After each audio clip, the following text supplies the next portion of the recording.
الحمد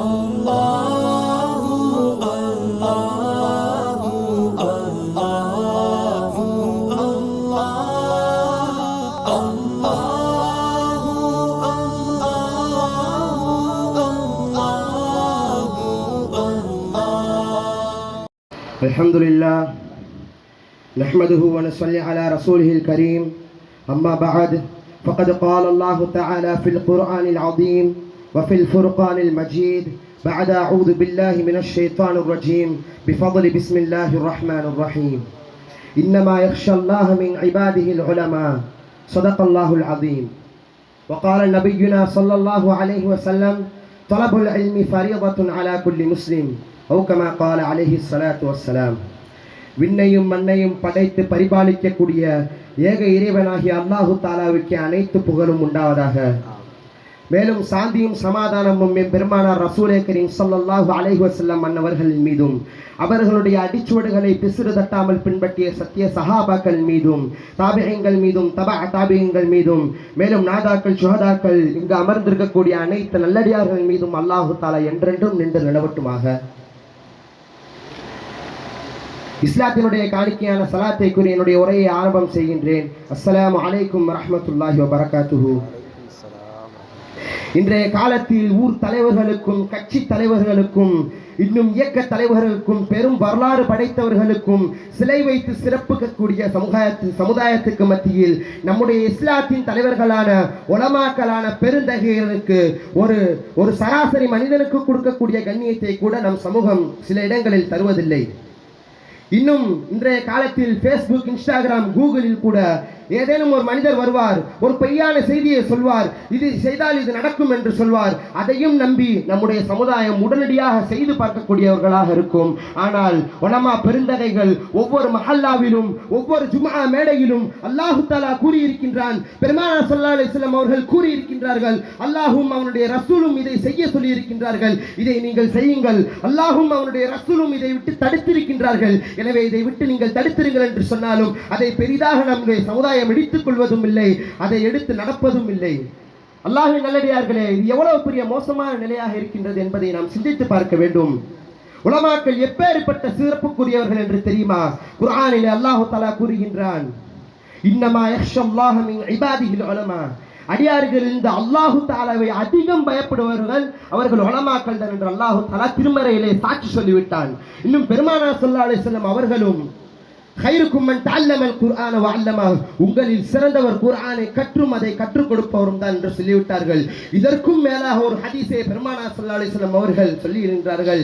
என்னவென்று சொன்னால், அல் உலமா வரஸத்துல் அன்பியா, வரஸத்துல் அன்பியா, உலமாக்கள் நபிமார்களுடைய வாரிசு என்று சொல்லிவிட்டு சென்றார்கள். பார்த்தீர்களா, நாம் வணங்கக்கூடிய அல்லாஹ்வும் நாம் பின்பற்றக்கூடிய ரசூல் ஸல்லல்லாஹு அலைஹி வஸல்லம் அவர்களும் உலமாக்களை பற்றி எவ்வளவு சிறப்பு மிக்கதாக சொல்லி இருக்கின்றார்கள்.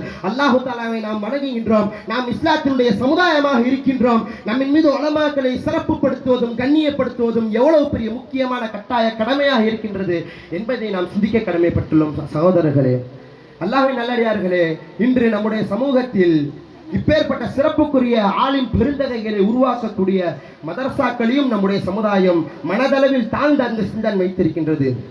ஒவ்வொரு பெற்றோர்களுடைய உள்ளத்திலும் என்னுடைய பிள்ளை பெரிய டாக்டராக ஆக வேண்டும், பெரிய இன்ஜினியராக ஆக வேண்டும், பெரிய வக்கீலாக ஆக வேண்டும், பெரிய கலெக்டராக ஆக வேண்டும் என்று நினைத்துக் கொண்டவர்கள் மிகவும் கஷ்டத்துடன் பேராசையோடு தங்களுடைய ஆபரணங்களை விற்றும் தங்களுடைய சொத்து பத்துக்களை விற்றும் தங்களுடைய பிள்ளைகளை படிக்க வைக்கின்றார்கள். ஆனால் அவர்களுக்கு இறுதியாக பெரும் ஏமாற்றமே வந்து அடைகின்றது. உதாரணத்துக்கு நாம் பார்த்தோம் என்று சொன்னால், டாக்டர் படிப்பை ஒரு 1000 நபர்கள் படிக்கின்றார்கள் என்று சொன்னால் அதில் 100க்கும் சொச்சம் நபர்களுக்கு அதனுடைய துறையில் வேலை கிடைக்கின்றது. மீதமுள்ள அனைவர்களும் நாம் பார்ப்போம், கூலி வேலை தான் செய்து கொண்டிருக்கின்றார்கள். திறமை உள்ளவனுக்கு ஒரு மதிப்பு, திறமை இல்லாதவனுக்கு மதிப்பே இல்லை. ஆனால் ஒரு மதரசா ஓதக்கூடிய மாணவன் அவன் எப்பேற்பட்டவனாக இருந்தாலும் சரி, அவன் அல்லாஹ்வால் தேர்ந்தெடுக்கப்பட்டவன். ஒரு மதரசாவினுடைய மாணவன் அவன் எப்பேற்பட்டவனாக இருந்தாலும் சரி, அவன் மலக்குமார்களுடைய இறக்கையில் தவழ்ந்து கொண்டிருக்கின்றான், நடந்து கொண்டிருக்கின்றான். இந்த உலகத்தில் எப்பேற்பட்ட படிப்பை படித்தாலும் சரி, எவ்வளவு பெரிய டாக்டராக இருந்தாலும் சரி, இன்ஜினியராக இருந்தாலும் சரி, அவர் ஒரு முதலாளிக்கு கீழ்தான் வேலை பார்க்கக்கூடிய ஒரு நிலை இருக்கின்றது. ஆனால் ஆலிம் பெருந்தகைகளுமோ அவர்கள் பணி செய்யக்கூடிய பணி நபிமார்களுடைய பணி, அவர்கள் பணி செய்யக்கூடிய இடமோ அது அல்லாஹு தாலாவின் வீடு. இன்னும் எவ்வளவுதான் பெரிய டாக்டராக இருந்தாலும் சரி, இன்ஜினியராக இருந்தாலும் சரி, வக்கீலாக இருந்தாலும் சரி, கலெக்டராக இருந்தாலும் சரி, அவர்களுக்கு முன்னால் ஒரு ஆலிம் பெருந்தகை தான் ஃபர்லுடைய தொழுகை தொழில் வைக்கக்கூடியவராக இருக்கின்றான். பார்த்தீர்களா, அல்லாஹு தாலா உலமாக்களை எவ்வளவு சிறப்புப்படுத்தி வைத்திருக்கின்றான். இப்பேற்பட்ட உலமாக்களை உருவாக்கக்கூடிய மதரசாக்களுடைய பலம் சக்தியும் என்னவென்று தெரியுமா? இங்கிலாந்தில் பிளாக்ஸ்டோன் என்று ஒரு நபர் இருப்பார். அவர் கிறிஸ்தவர். அவர் எப்படிப்பட்டவர் என்று சொன்னால், ஒரு அவையில் 1 மணி நேரம் வாதாடினால் போதும், ஒரு அவையில் 1 மணி நேரம் உரையாடினால் போதும், அந்த அவையில் உள்ள அனைவர்களையும் கிறிஸ்தவராக அவர் மாற்றி விடுவார். அப்பேற்பட்ட ஒரு சிந்தனை உள்ளவர்.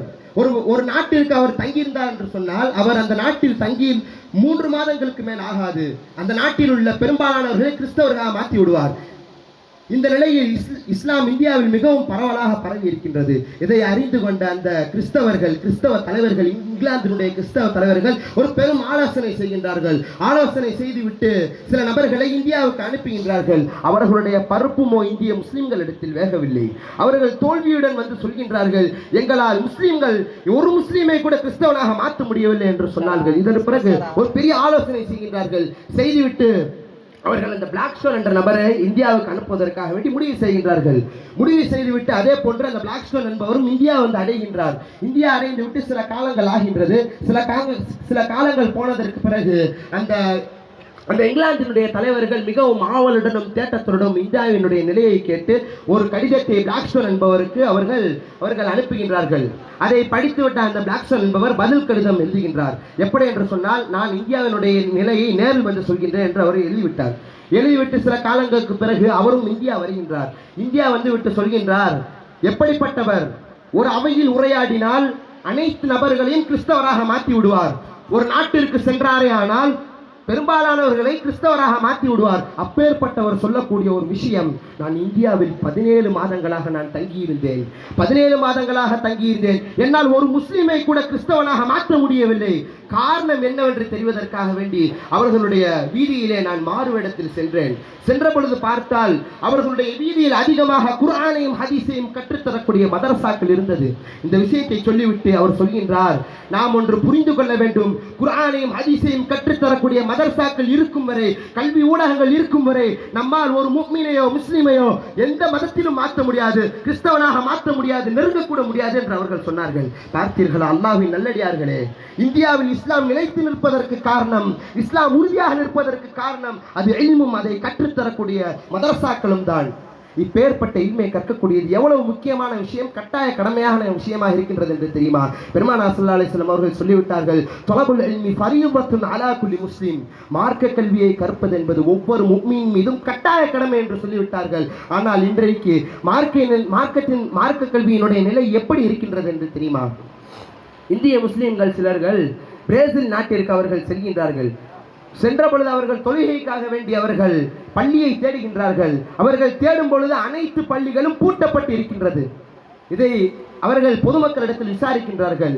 ஏன் அனைத்து பள்ளிகளும் பூட்டப்பட்டிருக்கின்றது என்று விசாரித்துக் கொண்டிருக்கின்றார்கள். அதற்கு அவர்கள் சொன்னார்கள், பல காலங்களாக தொழுகை நடக்காததன் காரணமாக பள்ளிகள் பூட்டப்பட்டிருக்கின்றது என்று சொன்னார்கள். வேறு வழி இல்லாமல் ஒரு விளையாட்டு மைதான ஓரத்தில் அவர்கள் தொழுக ஆரம்பிக்கிறார்கள். இதை ஒரு சில நபர்கள், ஒரு சில கால்பந்து விளையாடக்கூடிய வாலிபர்கள் பார்க்கின்றார்கள். பார்த்துவிட்டு ரொம்ப நேரம் மிகவும் ஆச்சரியத்துடன் அவர்கள் பார்க்கின்றார்கள். இவர்கள் தொழுது முடித்தவுடன் அவர்கள் வருகின்றார்கள். வந்துவிட்டு, இப்பொழுது நீங்கள் என்ன செயல் செய்து கொண்டிருக்கின்றீர்கள்? நாம் சிந்தித்து பார்க்க வேண்டும். இஸ்லாத்தினுடைய சிப்பாய்கள் வாலிபர்கள், இஸ்லாத்தினுடைய சட்டத்திட்டங்களை பாதுகாக்கக்கூடிய வாலிபர்கள், இஸ்லாத்தினுடைய தூண்களாக இருக்கக்கூடிய வாலிபர்கள் தொழுகை என்றால் என்னவென்று கூட தெரியாமல் இருக்கின்றார்கள். இதற்கு பிறகு ஒரு விஷயத்தை சொல்கின்றார்கள், இதெல்லாம் எங்களுடைய தாத்தா பாட்டி செய்வதை நாங்கள் கண்டிருக்கின்றோம் என்று சொன்னார்கள். இதை கேட்ட இந்திய முஸ்லிம்கள் பெரும் அதிர்ச்சி அடைந்தார்கள். அல்லாஹ்வின் நல்லடியார்களே, பார்த்தீர்களா, நம்முடைய மார்க்க கல்வியை விட்டுவிட்டு உலக கல்வியின் பக்கம் சென்றதனுடைய விளைவு இஸ்லாத்தின் தூண்களாக இருக்கக்கூடிய வாலிபர்களுக்கு, இஸ்லாத்தினுடைய சிப்பாய்களாக இருக்கக்கூடிய வாலிபர்களுக்கு தொழுகை என்றால் என்னவென்று கூட தெரியாமல் ஆகிவிட்டது. இப்படியாக இஸ்லாத்தை விட்டும் நம்முடைய இஸ்லாமிய மக்கள் மிகவும் தூரமாக சென்று கொண்டே இருக்கின்றார்கள். அல்லாஹ்வின் நல்லடியார்களே, பெருமானார் ஸல்லல்லாஹு அலைஹி வஸல்லம் அவர்கள் சொல்லிவிட்டு சென்றார்கள், இல்மை கற்பது என்பது ஒவ்வொரு முஃமின் மீதும் கடமை என்று சொல்லிவிட்டார்கள். எனவே நாம் அனைவர்கள் மீதும் இல்மை கற்பது கட்டாய கடமை. நாம் மட்டும் உருவானால் போதாது, நாம் மட்டும் இல்மை கற்றால் போதாது. நம்முடைய சந்ததியினர்கள் அனைவர்களையும் இஸ்லாத்தினுடைய சட்ட திட்டங்களையும் பாதுகாக்கக்கூடிய இஸ்லாத்தினுடைய சிப்பாய்களாக நாம் ஆக்க வேண்டும். இந்த விஷயத்தை கேட்டவுடன் நம்முடைய உள்ளத்தில் என்ன நியத்து வர வேண்டும்? என்னுடைய வீட்டில் எத்தனை பிள்ளைகள் இருந்தாலும் சரி, அவர்கள் அனைவர்களையும் நான் இஸ்லாத்திற்காக வேண்டி தியாகம் செய்வேன். அவர்கள் அனைவர்களையும் குர்ஆனையும் ஹதீஸையும் மனப்பாடம் செய்யக்கூடிய இஸ்லாத்தினுடைய சிப்பாய்களாக நான் ஆக்குவேன் என்று நாம் நியத்து செய்ய வேண்டும். இன்ஷா அல்லாஹ் நியத்து செய்யலாமா? அல்லாஹ்வின் நல்லடியார்களே, மார்க்க கல்வியை கற்றுக் கொடுக்கக்கூடிய மதரசாக்களுக்கும் அதிலிருந்து வெளியாகக்கூடிய உலமாக்களுக்கும் உதாரணம் என்னவென்று தெரியுமா? எப்படி பூமியில் பல காலங்களாக வைரக்கல் உருவாகி பிறகு மக்களிடத்தில் வரும் பொழுது ஜொலித்துக் கொண்டிருக்குமோ, அதே போன்றுதான் ஒரு மதரசாவுடைய மாணவன் மதரசாவில் பல காலங்களாக கல்வி கற்று அதற்கு பிறகு உலமாக்களாக வெளியே வரும் பொழுது ஒவ்வொரு மஹல்லாவிலும் ஒவ்வொரு மதரசாக்களிலும் நேர்வழி காட்டக்கூடியவர்களாக, நபிமார்களுடைய பணியை செய்யக்கூடியவர்களாக, குர்ஆனையும் ஹதீஸையும் கற்றுத்தருபவர்களாக ஜொலித்துக் கொண்டிருப்பார்கள் உலமாக்கள். இதற்கு மேலும் நமக்கு ஒரு சிறந்த உதாரணம் காட்ட வேண்டும் என்று சொன்னால், நமக்கு முன்னால் வைரத்திற்கு மேல் ஜொலித்துக் கொண்டிருக்கக்கூடிய நமது உஸ்தாத்மார்களை பாருங்கள், நம்முடைய ஆன்மீக ஆசான்களை பார்த்துக் கொள்ளலாம். அல்லாஹ் தஆலா எவ்வளவு பெரிய அந்தஸ்தில் அவர்களை வைத்திருக்கின்றான். இதே போன்று நம்முடைய பிள்ளைகளையும் ஆக்க வேண்டும் என்று நாம் ஆசை கொள்ள வேண்டும், நியத்து வைக்க வேண்டும். நியத்து வைத்ததன்படி அதன்படி அமல் செய்ய வேண்டும். எனவே நம் அனைவர்களையும் நம்முடைய ஒட்டுமொத்த முஸ்லிம் சமுதாயத்தையும் இன்னும் இல்மை கற்கக்கூடியவர்களாகவும் இல்மை போதிக்கக்கூடியவர்களாகவும் இன்னும் நம்முடைய வாரிசுதாரர்களே, பெருமானார் ஸல்லல்லாஹு அலைஹி வஸல்லம் அவர்கள் சொன்னார்களே, அல் உலமா வரஸத்துல் அன்பியா என்று, அல் உலமா வரஸத்துல் அன்பியா, உலமாக்கள் நபிமார்களுடைய வாரிசு என்று சொன்னார்களே, அப்படிப்பட்ட உலமாக்களாக நம்முடைய பிள்ளைகளை ஆக்குவதற்கும் இன்னும் மதரசாக்களுக்கு அதிகமாக வாரி வழங்கக்கூடிய நிலைத்து இருக்கக்கூடிய உதவி செய்யக்கூடிய நல்லடியார்களாகவும் இன்னும் உலமா பெருந்தகைகளை கண்ணியப்படுத்தி சிறப்பிக்கக்கூடியவர்களாகவும் அல்லாஹ் தஆலா நம் அனைவர்களையும் ஆக்கி அருள் புரிவானாக என்று துஆ செய்தவனாக என்னுடைய உரையை முடித்துக் கொள்கின்றேன். வஆகிரு தஅவானா அல்ஹம்துலில்லாஹி ரப்பில் ஆலமீன். அஸ்ஸலாமு அலைக்கும் வரஹ்மத்துல்லாஹி தஆலா வபரகாத்துஹு.